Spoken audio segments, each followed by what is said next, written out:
तुम्हालाही असंच वाटतं का की आपण तर घरीच असतो, मग उशिरा उठलं तर काय फरक पडणार आहे? मी पण अगदी असाच विचार करायचे. सकाळी 8 ते 9 वाजता उठायचे आणि मग दिवसभर बाळाला सांभाळता होणारी ती माझी तारांबळ, अर्धवट राहिलेले काम आणि त्यातून येणारी ती भयंकर चिडचिड. पण मी एक चॅलेंज घेतलं आणि अक्षरशः माझं आयुष्य बदलण्यात ते मदत होत आहे. जर तुम्हालाही तुमच्या दिवसावर पुन्हा ताबा मिळवायचा असेल तर हा व्हिडिओ शेवटपर्यंत नक्की बघा. नमस्कार मंडळी, खरं सांगू का, आधी मला असं ओव्हर कॉन्फिडंट होता की मी घरातच असते, हवं तेव्हा काम करेल. पण वास्तव्य पूर्ण वेगळंच होतं. लहान बाळ असल्यामुळं मी एक काम हातात घ्यायचे तोवर बाळ रडायला लागायचं. ते काम अर्धवट सोडून बाळाकडे पळावं लागायचं. जे काम अर्ध्या तासात संपायला पाहिजे ते तासनतास चालूनही पूर्ण होत नव्हतं. सगळी काम अर्धवट आणि त्यात चिडचिड करणारी मी. ना नवऱ्याला वेळ देता यायचा ना स्वतःला. नफा तर दूरच, या सवयीमुळे मला फक्त मानसिक त्रास आणि तणावच मिळाला. पण मग मी स्वतःलाच एक प्रश्न विचारला, असे किती दिवस चालणार? आणि मी एक कडक निर्णय घेतला. मी स्वतःला चॅलेंज दिलं की काहीही झालं तरी मी रोज सकाळी ब्रह्ममुहूर्तावर बरोबर 4 किंवा 5 वाजता उठणार. आणि खरं सांगते मंडळी, या गोष्टीला आता 3 दिवस झाले आहेत. माझ्या आयुष्यात मॅजिक घडते. सकाळी 4 वाजताची ती थंडगार हवा, नॅचरल शांतता आणि तो मोकळा श्वास मन सुखवून जातो.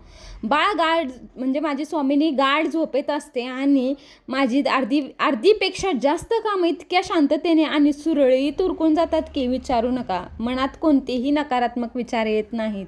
एवढ्या छान, म्हणजे खरं मंडळी खूप छान वाटतं सकाळ सकाळ. उशिरा उठल्यावर जी मरगळ आणि कॉन्फिडन्स लो होतो त्याच्या अगदी उलट सकाळी उठल्यावर एक अंगातच वेगळीच एनर्जी येते. स्वतःवरचा आत्मविश्वास दुप्पट होतो.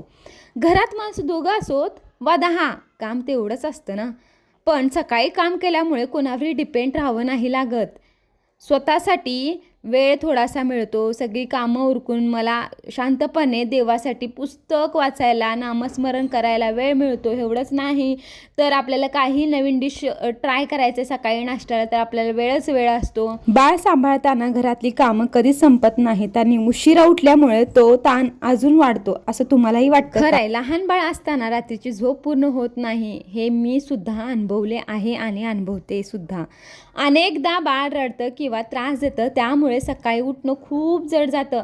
म्हणून जर तुम्हाला 4 वाजता उठणं शक्य होत नसेल तर काहीच हरकत नाही. तुम्ही 5ला, 6ला, 6:30ला, 7ला असं उठून म्हणजे स्वतःला थोडासा वेळ द्या. एक छोटासा बदल करून तर पहा. बाळ झोपलेला असताना किंवा बाळ उठायच्या आत आपली काही कामं आवरून घेणं हे स्किल आहे. आणि हो, जर मिस्टर सकाळी घरात असतील तर त्यांनाही प्रेमाने सांगा की तुम्ही एक 20-15 मिनिट ह्या बाळाला पकडा आणि तेवढ्यात मी हे सगळं काम मॅनेज करते. अशा प्रकारे थोडा वेळ काढून स्वतःला मोकळं करणं खूप गरजेचं आहे. मुख्य उद्देश हा आहे की उशिरा उठून चिडचिड करण्यापेक्षा सकाळी थोडा वेळ हाताशी असणं हे आपल्यासाठी किती फायद्याचं आहे. मंडळी, माझं तुम्हाला सांगणं आहे, मला मान्य आहे लेकरांना सांभाळून रात्री झोप पूर्ण होत नाही, त्यामुळे सकाळी उठणं कठीण जातं. पण एकदा हे ट्राय करून तर बघा. आपण गृहिणी आहोत म्हणजे आपण आपल्या आयुष्याची राणी आहोत. आज मला एक गोष्ट तुम्हाला खास सांगायची आहे. सकाळी 4 वाजता उठणं हे केवळ एक लक्ष्य आहे.